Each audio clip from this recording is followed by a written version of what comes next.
नमस्कार बच्चों, आप सभी का बहुत बहुत स्वागत करता हूं आपके अपने यूट्यूब चैनल साइकोलॉजी वाले गुरुजी में। तो आज के इस क्लास में आप लोगों को BA third year 6 semester paper first, जिसका नाम कम्युनिटी एंड हेल्थ साइकोलॉजी है, उसके अंतर्गत यूनिट 6 के जिस महत्वपूर्ण टॉपिक के बारे में आपको पढ़ाने वाला हूं, उस टॉपिक का नाम है आपका स्वास्थ्य का जैव मनोसामाजिक मॉडल, इंग्लिश में bio psycho social model of health. इसके विषय में हम लोग बात करने वाले हैं। इसके पहले मैंने आपको हेल्थ का ही एक दूसरा सिद्धांत पढ़ाया था, और आज की क्लास में जो है एक दूसरा सिद्धांत मैं बताने वाला हूँ। ठीक है, तो आप लोग वीडियो को लास्ट तक जरूर बात कीजिएगा, तभी कॉन्सेप्ट क्लियर होने वाला है, क्योंकि मैं अपने क्लास में आप लोगों को एकदम रियल एग्जाम्पल और आसान भाषा में समझाने की कोशिश करता हूँ। तो चलिए क्लास को शुरू करते हैं। देखिए, पहले हम समझते हैं कि इसका अर्थ क्या होता है। बायो साइको सोशल, बायो मतलब आप जानते हैं कि जैविक, साइको मतलब मनोवैज्ञानिक, और सोशल मतलब सामाजिक। मतलब ये जो मॉडल होता है वो क्या कहता है कि जो स्वास्थ्य होता है वो केवल शारीरिक कारणों पर ही डिपेंड नहीं करता, बल्कि क्या है, जो स्वास्थ्य होता है, जो हेल्थ होता है, वो जैविक प्लस मनोवैज्ञानिक प्लस सामाजिक कारकों के संयुक्त क्रिया से जो है बनता है या प्रभावित होता है। आइए समझते हैं। देखिए, बायो साइको सोशल मॉडल के अनुसार व्यक्ति का स्वास्थ्य केवल शारीरिक यानी कि बायोलॉजिकल कारणों से नहीं, बल्कि जैविक, ठीक है, जैविक मतलब क्या है, आनुवंशिकता से, और मस्तिष्क में जो चीज़ें हैं उससे, और मनोवैज्ञानिक और सामाजिक तीनों कारकों से मिलकर प्रभावित होता है। सरल भाषा में स्वास्थ्य एक बहुआयामी अवधारणा है, यानी कि जो स्वास्थ्य है, यदि हम उसे कहें कि केवल इसमें शारीरिक चीज़ें इन्वॉल्व होते हैं तो ये गलत होगा, बल्कि स्वास्थ्य में क्या है, सभी चीज़ों का योग होता है, सभी चीज़ों के संयुक्त इंटरेक्शन से होता है। जैसे इन्होंने इसमें बताया जैविक प्लस मनोवैज्ञानिक प्लस सामाजिक कारकों का योग होता है, जिसमें शरीर, मन और समाज तीनों का महत्वपूर्ण भूमिका होती है। That's it. प्रतिपादक इसके हैं जॉर्ज यल एंजल 1970, यानी कि बायोसाइको सोशल मॉडल किसने दिया, तो जॉर्ज यल एंजल 1970।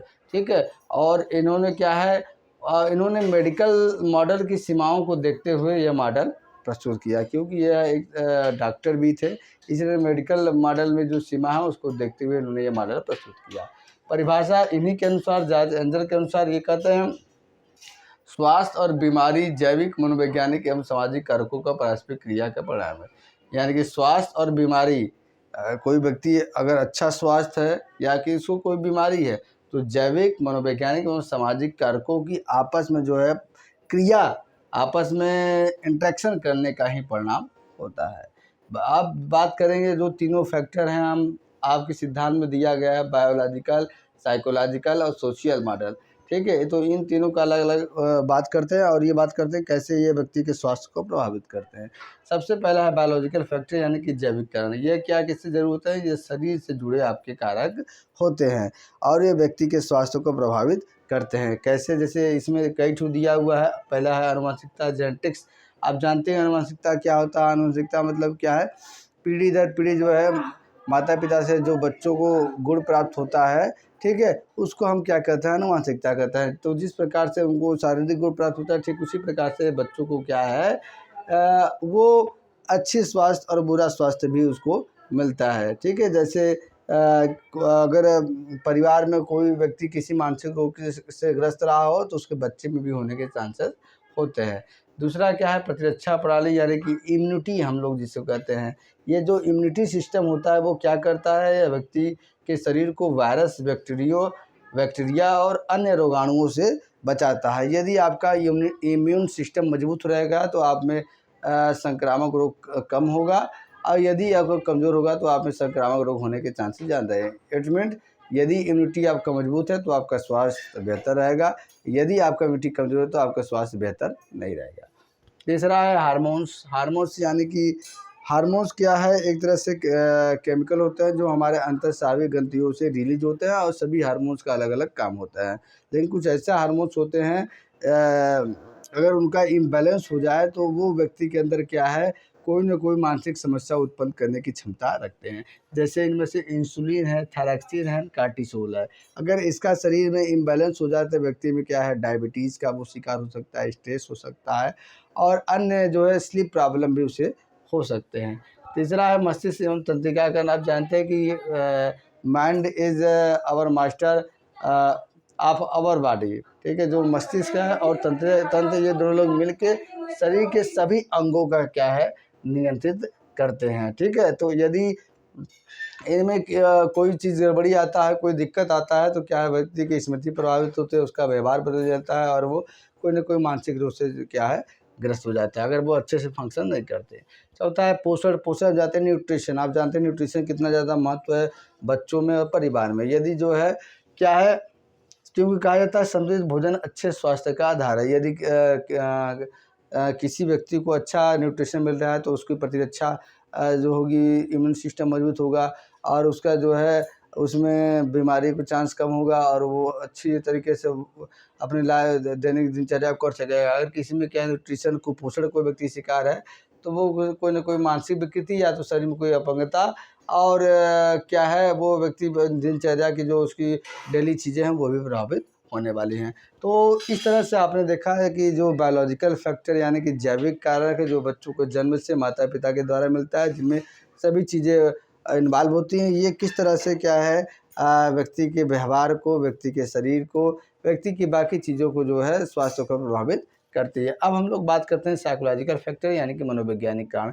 मनोवैज्ञानिक कारण क्या होते हैं, व्यक्ति के मन और व्यवहार से संबंधित होते हैं। ये व्यक्ति के विचारों, भावनाओं, उसके व्यक्तित्व से मिलकर बने होते हैं। जैसे देखिए तनाव। तनाव क्या होता है, अगर व्यक्ति लगातार तनाव से ग्रस्त रहे और वो दुखी रहे तो क्या हो सकता है कि व्यक्ति के अंदर कई तरह की समस्याएं जो है हो सकती है। पहले की तो वो व्यक्ति क्या है, अगर वो लगातार तनाव से वो व्यक्ति ग्रस्त है तो क्या हो जाएगा, वो व्यक्ति किसी न किसी जो है बहुत ज़्यादा मानसिक समस्या से वो ग्रस्त हो जाएगा। उसकी दैनिक जो दिनचर्या है वो ज़्यादा प्रभावित हो जाएगा। स्ट्रेस आगे जाएगा तो वो it convert to depression and then anxiety. तो क्या है, स्ट्रेस जो है व्यक्ति के रोज़मर्रा की दिनचर्या को प्रभावित करता है और विभिन्न प्रकार के रोग को भी जन्म देता है। चिंता, एंग्जाइटी क्या है, देखिए चिंता चिता के समान माना जाता है, ऐसा कहा गया है हमारे विद्वानों के द्वारा। इसलिए क्या है, चिंता लगातार अगर किसी व्यक्ति को किसी बात को लेकर है तो ऐसे क्या होता है कि वह व्यक्ति तमाम तरह की जो है समस्याओं से जूझता है। जैसे वो स्लीप प्रॉब्लम हो जाता है, व्यवहार संबंधित विकृतियाँ आ जाती है और एक वो व्यक्ति क्या है एकांतपन में रहने लगता है और आत्महत्या के विचार रहने लगते हैं। और सैड डिप्रेशन भी एक कॉमन बीमारी है जिसमें लगातार उदासी होता है और व्यक्ति जो है दुखी रहता है। इसमें व्यक्ति किसी काम में उसका मन ही नहीं लगता है और उसके बाद जो है वो स्लीपिंग प्रॉब्लम इसमें भी होती है और व्यक्ति की जो रोज़मर्रा की दिनचर्या है वो प्रभावित होती है। व्यक्तित्व, पर्सनालिटी यानी कि जो पर्सनालिटी है वह भी व्यक्ति के स्वास्थ्य को प्रभावित करता है। जो टाइप ए पर्सनालिटी वाले व्यक्ति होते हैं वो ज़्यादा गुस्सैल होते हैं, चिड़चिड़ापन होते हैं और क्या है, आक्रामक प्रवृत्ति के माने जाते हैं। मोटिवेशन मतलब कि अभी पढ़ना क्या होता है, अगर बच्चा ऐसे परिवार में है जहाँ के लोग उसको जो है एक्सरसाइज करने के लिए मोटिवेट करते हैं, प्रेरित करते हैं तो वो स्वस्थ जीवन शैली अपनाता है। हेल्थ बिलीफ मतलब व्यक्ति के जो स्वास्थ्य के प्रति विश्वास है, ठीक है। यदि वो विश्वास करता है कि ये चीज़ करने से मुझे ये फ़ायदा होगा तो वो चीज़ ज़रूर करेगा। जैसे एग्जांपल लगातार तनाव से क्या हो सकता है, आपको हाई ब्लड प्रेशर हो सकता है और हार्ट डिजीज़ से खतरा। वही मैं बात करता हूँ, हाई ब्लड प्रेशर और हार्ट डिजीज़ क्या है, खतरा हो सकता है लगातार तनाव लेने से। ये शारीरिक चीज़ में भी इन्वॉल्व हो जाती है। तो इस तरह से आपने देखा कि जो मनोवैज्ञानिक कारण होते हैं वो व्यक्ति के मन और व्यवहार से संबंधित होते हैं और किस प्रकार से क्या है व्यक्ति के स्वास्थ्य को प्रभावित करते हैं। न केवल शारीरिक स्वास्थ्य बल्कि मानसिक स्वास्थ्य को भी प्रभावित करते हैं। अब हम लास्ट बात करते हैं सोशल फैक्टर यानी कि सामाजिक कारक। सामाजिक कारक आप जानते हैं कि समाज और वातावरण जहाँ व्यक्ति रहता है उससे संबंधित होता है। जैसे परिवार, फैमिली, यदि व्यक्ति जिस परिवार में है तो अगर वो स्वस्थ जीवन शैली अपनाता है, हेल्दी लाइफ स्टाइल अपनाता है तो उसको देखकर बच्चे सीखते हैं तो बच्चे भी वैसा करते हैं। तो ये परिवार का बहुत ज़्यादा इफेक्ट। मित्र मंडली है, अगर बच्चा का जो मित्र है, व्यक्ति का जो मित्र है, अगर वो उसे जो है एक्सरसाइज का अगर करने के लिए प्रेरित करता है, मोटिवेट करता है तो बच्चा वो करता है। अगर अच्छा मित्र नहीं है तो वो स्मोकिंग और नशे की तरफ उसे लड़ देता है। शिक्षा, एजुकेशन, जो शिक्षित व्यक्ति होते हैं वो स्वयं अवेयर होते हैं अपने हेल्थ को लेकर के, मैं ये करूँगा तो इसका ये फ़ायदा, ये करूँगा तो ये फ़ायदा है। चौथा है आर्थिक स्थिति, जो इकोनॉमिकल कंडीशन होता है व्यक्ति को स्वास्थ्य सुविधाएँ और स्वास्थ्य सेवाओं तक पहुँचा सकता है और नहीं पहुँचा सकता। अगर किसी व्यक्ति की आर्थिक स्थिति नहीं रहती है तो वो क्या है, अच्छे हॉस्पिटल, अच्छे सुविधाएं, मेडिकल चेकअप और इत्यादि चीज़ें और अच्छे लाइफ स्टाइल को भी जी नहीं पाता है। 5वां है जो है संस्कृति कल्चर, मतलब कुछ आप समाज में देखे होंगे कि ऐसी विश्वास होता है कि कुछ समाज में होता है कि योग को एक दिनचर्या भी माना जाता है, और कुछ में ये होता है कि क्या है जो डेली जो प्राचीन परंपराएं उसको अपनाया जाता है। अगला है स्वास्थ्य सेवाएं, health health care facility. Health care facility जो होता है वो क्या है, मतलब कि सरकार द्वारा अभी ये सुविधाएं ऐसी गांव-गांव फैलानी चाहिए जिससे क्या है लोग स्वास्थ्य सेवाओं का भरपूर फ़ायदा उठा सके। एक एग्जाम्पल देखिए, गरीब और स्वास्थ्य सेवाओं की कमी कारण व्यक्ति का स्वास्थ्य प्रभावित हो सकता है। ठीक है, अब मेन प्रिंसिपल इसके मुख्य सिद्धांत क्या है, ये कहता है कि साइकोसोशल मॉडल कि स्वास्थ्य केवल बीमारी का अभाव नहीं है, ठीक है, बल्कि क्या है, स्वास्थ्य का मतलब ये नहीं कि अगर आप बीमार नहीं हैं तो आप स्वस्थ हैं, नहीं, स्वास्थ्य का मतलब क्या है कि इसमें आपका जैविक, सामाजिक और मनोवैज्ञानिक तीनों चीज़ जो है अगर फिट रहेगा तो आप स्वस्थ मानेंगे। ये प्रिवेंशन जो देता है, प्रिवेंशन मतलब ये नहीं कहता है कि आपको रोग हो जाए तब इलाज करिए ठीक होइए, बल्कि रोग होने के पहले ही जो है आपको अवेयर करता है कि रोग उत्पन्न ही नहीं पाए, आप पहले ही उसे जो है समझ जाइए। ये body plus mind plus society linked होता है, यानी कि शरीर, मन और समाज से जो है अंतर संबंधित होता है। तो ये मेरे प्रिंसिपल थे आपको।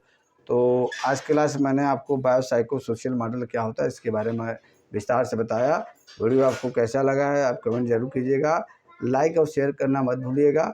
चलिए मिलते हैं नेक्स्ट क्लास में किसी नए टॉपिक के साथ, तब तक भी आप सब बच्चों का बहुत धन्यवाद। जय हिंद, जय भारत।